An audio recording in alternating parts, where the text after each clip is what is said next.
tenu comme un mongol, on insultait les passants qui passaient. À ce qui paraît, la frappe a fait son temps.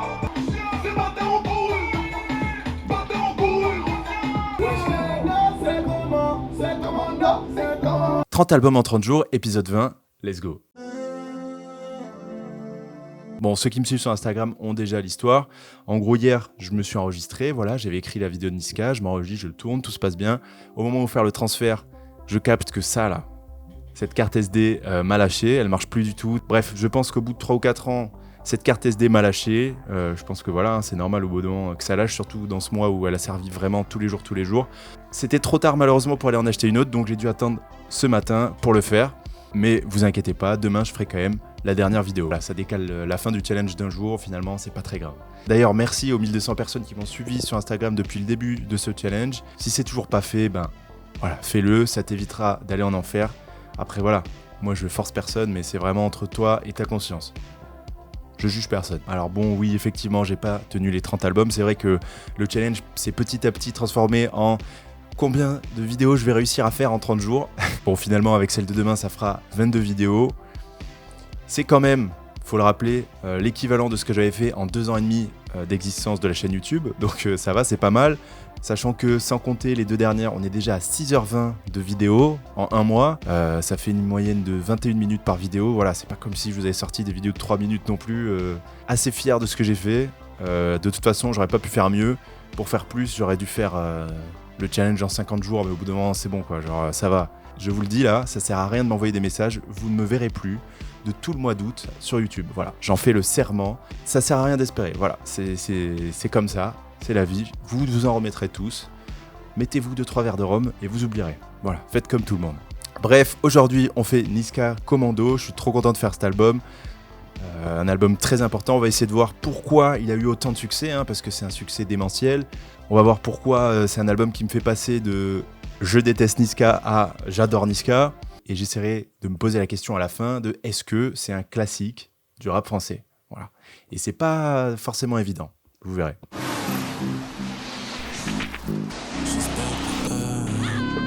Tout ira bien.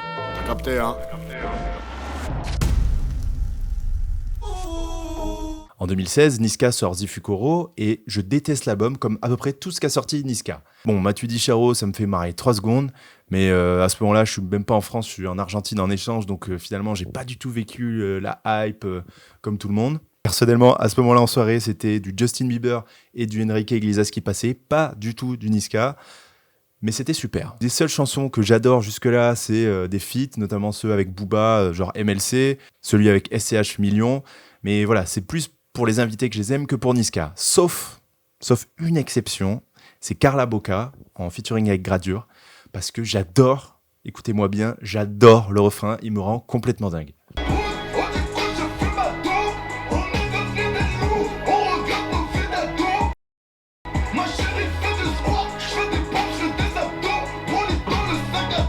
Bon, tout ça c'est très bien, sauf que entre décembre 2016 et la sortie de Commando, Niska va nous sortir un run exceptionnel, pardon, j'ai peut-être un peu soufflé dans le micro, qui va lui permettre d'être sur la meilleure des rampes de lancement pour sortir Commando. Et c'est complètement impossible d'expliquer le succès de Commando sans mentionner cette période, donc on va en parler. Entre décembre et avril, il décide de lâcher 4 inédits, comme ça, sur YouTube, pour régaler ses fans.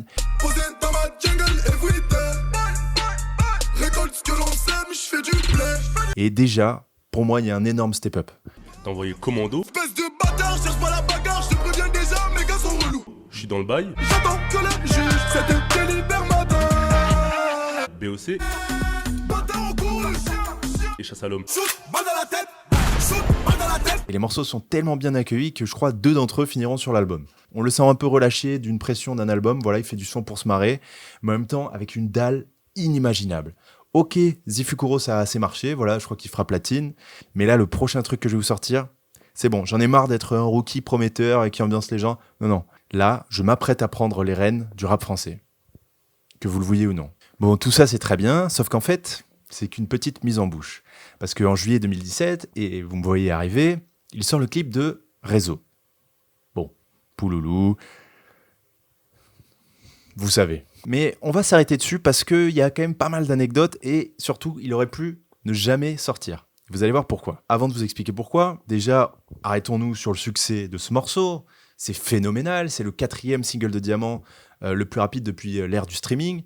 Derrière, donc, Bande Organisée qui a le record, Moi Kamoun et Ne Reviens Pas. Et juste devant ODD. Et pour info, il lui met 14 jours. Donc il lui met quand même 2 semaines d'avance. Pourtant, si vous étiez là au moment où ODD est sorti, vous savez comment c'était puissant. Il est premier du top single pendant 11 semaines. 3 mois où il est premier. En même temps, bon, il le sort au moment de l'été, c'est quand même assez malin, on va pas se cacher. Je crois que finalement, ça sera Mamacita qui finira par le détrôner, mais bref. Et je me rappelle très bien à la rentrée 2017, l'état dans lequel on était au moment où ce son est passé. Je sais pas si j'ai déjà vu un morceau qui mettait une euphorie générale aussi puissante. Peut-être le son de VG Dream après la Coupe du Monde, peut-être Fuck le 17, mais bon voilà, pour d'autres raisons, parce que pour la haine des flics, etc.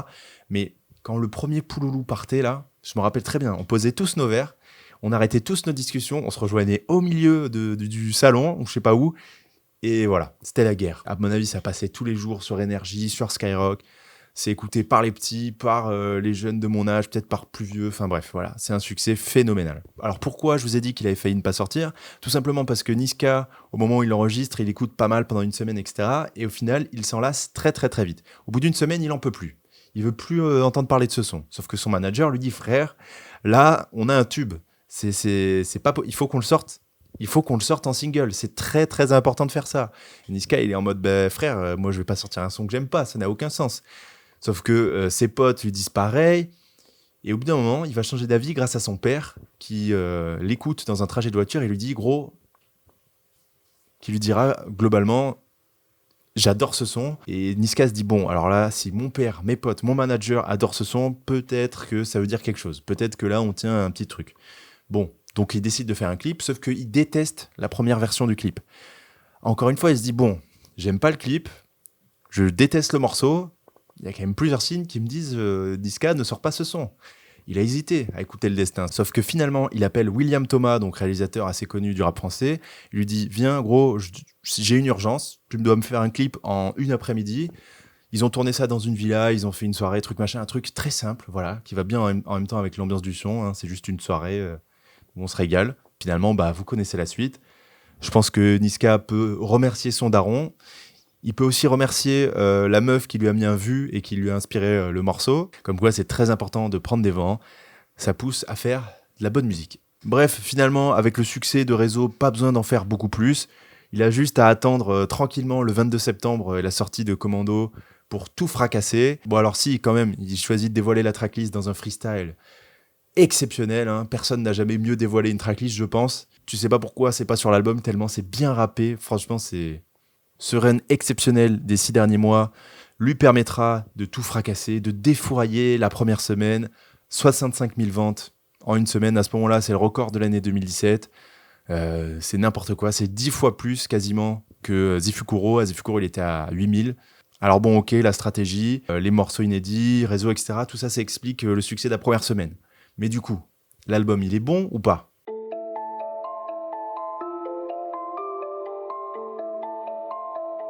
Et oui, grâce à un seul homme, c'est Eazy-Ly. Vous savez, le poteau du motif qui a trouvé la top line de My Love. Pourquoi tu stresses ma love ? Eh ben, c'est lui qui a trouvé la mélodie de Salé. T'as voulu la vie de Tony dans la rue, mais l'addition est salée. Et le Pouloulou. Et peut-être même d'ailleurs le refrain entier de Réseau. En vrai de vrai, s'il y avait juste ces deux morceaux avec 10 freestyles de Niska à côté, l'album aurait déjà fait double platine. Pour de vrai. J'en suis sûr. Sauf que c'est très très très loin d'être le cas. En fait, Commando, c'est Niska qui garde son identité de base, celle qu'on lui connaît depuis le freestyle PSG, mais avec 10 fois plus de skills. Il a progressé partout. Il a appris à poser sa voix, il a appris à faire des petites mélos, tout en gardant ses qualités qu'on lui connaît, c'est-à-dire c'est un ambianceur, son flow, sa voix, le charisme, sa propension à te faire des sons qui te font bouger le corps là, sans que toi-même tu le décides. Dès là, mais attends, wow, qu'est-ce qui se passe ? La violence, la rage, l'attitude et même les punchlines un peu beaufs qu'on adore de Niska. C'est marrant parce qu'avant-hier soir, j'écoutais la dernière vidéo de Roule avec Driver et il disait que quand t'es adolescent, souvent, voilà, t'es un peu rebelle, t'as besoin de morceaux violents, t'as besoin que ça tabasse. Bon, il est encore très jeune, il a 23 ans, voilà, mais il a plus 20 ans, tu vois. Et finalement, il a pris un peu de maturité et il sort un poil de son personnage que lui-même adore mettre en avant, hein, de de mongol, comme il dit, qui se met torse nu et qui dit nique les flics. En fait, Niska développe d'autres parties de sa personnalité dans Commando. Ouais, c'est sûr que j'ai envie d'évoluer, tu vois. J'ai pas envie de rester le clown. Tu ne vois pas tu vois ça C'est comme le ça, clown, toi c'est le pantin un peu. T'es devant la scène et tu... Mais selon moi, Commando met une vitesse à Zifukuro, mais impressionnante. Franchement, c'est comme s'il était resté pendant 1 an et demi dans la salle du temps. Là où Niska est trop fort à partir de Commando, même si, je l'ai dit, c'était déjà le cas un peu avant, c'est la science du refrain. À chaque morceau, je me fais avoir. Même quand je suis un peu moins dans le premier couplet, je me dis « Ah ouais, bon, cette chanson, c'est moins pour moi, voilà. Ça arrive, c'est normal. » Le refrain, il arrive, et ça tabasse. Le morceau qui symbolise plus cette sensation, c'est « Ah bon ».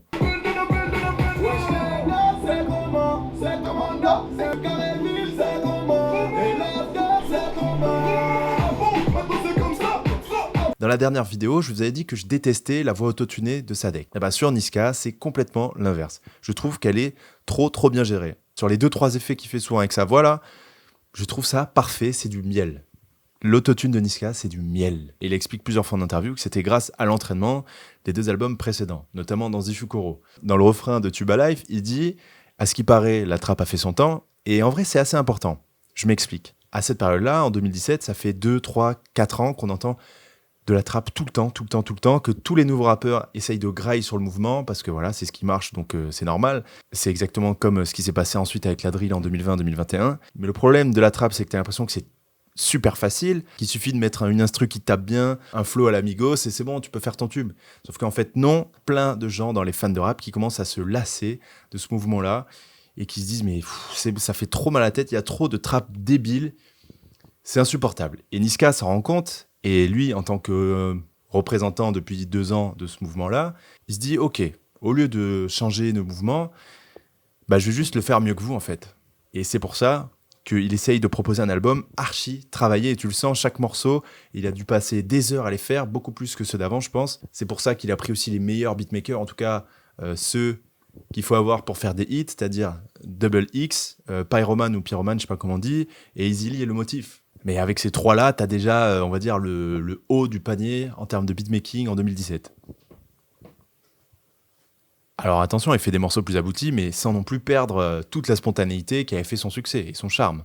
Alors, il y a un morceau avec MHD, et c'est important de le mentionner, je pense, parce qu'à cette époque-là, il y avait une sorte de petite guéguerre entre les fans des 2 artistes, parce qu'ils avaient percé à peu près en même temps, à peu près dans un délire de freestyle similaire. En plus, les 2 parlaient du PSG. À cette époque-là, il y a un peu des gens qui étaient en mode il faut que tu choisisses ton camp, tu vois. Soit t'es fan de Niska, soit t'es fan de MHD.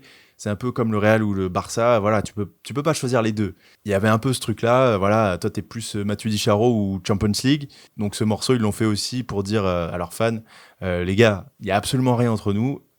Viens, on fait de la bonne musique, et voilà. Donc ça donne un morceau qui est sympa.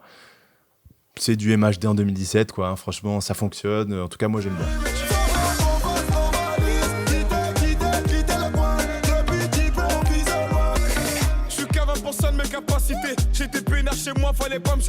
J'aime bien l'intro, voilà, c'est un couplet unique où il raconte un peu son parcours, c'est cool. Alors dans Commando, il y a quand même un enchaînement Medellin, Salé et Tuba Life. Et je sais pas si on avait déjà vu dans l'histoire 3 singles de Diamant d'affilée. Peut-être que Nino l'avait fait. Mais bon, bref, c'est bien costaud comme enchaînement. Hugo, c'est la jungle, dans nos rues, c'est Medellin. Voulu la vie de Tony dans la rue, mais l'addition est salée. La trappe a fait son temps, il raconte que de la merde, regarde, nous embrasse encore. Tuba Live, j'en ai un peu parlé, j'adore. D'ailleurs, il avait enregistré chez Booba, en tout cas à Miami. BOC, Bata en couru. Je suis pas forcément fan quand je suis sobre, mais tu me mets ça en soirée, ça fonctionne. Oh Seigneur, je suis barjo. Snapchat, c'est dansant, voilà, elle a pas donné son Snapchat. Ça marche. Sur Amour X, il fait sa première chanson d'amour, sauf que c'est pour sa calache, pas du tout pour une meuf. Attends, c'est pas un fragile Niska, wesh. T'es un ouf ou quoi? Je me rends compte là actuellement que j'ai oublié de parler de la cover, et si tu vois ça, Coria, sache que je t'aime, tu es le meilleur photographe de ce putain de rap français. C'est une évidence. Je pense que le morceau « Je t'aime de ouf » de Weshden était adressé à toi, d'ailleurs. En tout cas, si elle t'aime pas, moi oui. Je t'aime de ouf, je crois que je t'ai dans la peau. Même le matin, t'es beau. Bon voilà, j'ai pas le temps de m'attarder sur tous les morceaux. Mais si tu regardes la tracklist, je trouve qu'il y avait la moitié des morceaux qui avaient le potentiel d'être un single porteur. C'est fou. Donc voilà, ça fait un super album pour danser, pour s'ambiancer, pour écouter avec ses potes. Voilà, ça s'écoute moins bien tout seul, je trouve, quand même, dans les écouteurs. C'est plus un truc que tu mets sur une enceinte avec du gros son. Tu peux l'écouter en voiture, en faisant de la muscu, voilà. Bref, Commando est un très très très bon album de rap français. Maintenant, on va voir si c'est un classique. Et ça, c'est une autre paire de manches. Je vous le dis tout de suite, c'est moi qui vous le dis. Et attention, parce que ça va dépoter. Et voilà, là, je suis parti en freestyle. Il faut que je m'arrête. Bon, là, je viens de voir que j'avais oublié de dire une phrase que j'avais notée, mais je vais la dire parce que ça me tient à cœur. Niska, Commando, c'est Niska au plus haut niveau, même si... Attention, moi j'adore Monsieur Sall, j'ai une affection infinie pour Monsieur Sall. Et d'ailleurs, mon morceau préféré all-time de Niska, c'est Bandit Chef. Voilà, je le mets, je voulais le placer. Je voulais clairement le placer. Je le mets là, un petit extrait, ça me régale. Bandit chef, c'est la guerre, j'ai activé le mode. Je suis le genre de négro méchant qui ne met pas de crème. La famille n'a pas fini de palper. Mon fils doit finir comme Mbappé. Je suis dans le jacuzzi, elle enlève son string, y'a du champagne. La police, interdit de rentrer au quartier. Alors déjà, qu'est-ce qu'un classique? Tout d'un coup, je mets un stylo pour faire genre, je suis un intello. Pour répondre à cette question, on va s'aider d'une vidéo du Rap en mieux, puisqu'il avait expliqué quels étaient les critères pour qu'une œuvre soit considérée comme classique dans sa vidéo sur Dodgy Nico. Extrait. Qu'est-ce qu'un classique? La réponse est hyper simple et à la fois complexe. Un classique, c'est une œuvre artistique faisant office de référence dans son domaine culturel. Pour ça, l'œuvre doit répondre à 5 questions. Est-ce que ça vieillit bien? Est-ce qu'il y a un consensus de la critique sur cette œuvre? Est-ce que c'est précurseur dans son domaine? Est-ce que ça pose les bases de quelque chose qui sera une référence plus tard? Et enfin, même si c'est discuté, est-ce que ça a eu un succès commercial? Avant de répondre aux critères, j'ai une question importante qui me tracasse. Est-ce qu'un hit est un classique? Je pense qu'a priori, on est d'accord pour dire que non. Il faut différencier hit et classique. Ok. Par contre, un hit peut devenir un classique. C'est sûr et certain. Je danse le Mia, c'est quand même un classique. Un truc plus récent, Moi Kamoun, c'est un classique en vrai, non? Je sais pas, à mon avis, dans 20 ans, ça passe en voiture, je sais pas, à la radio, j'en sais rien. C'est sûr qu'on dira, ouah, écoute ça, putain, ça c'est un classique.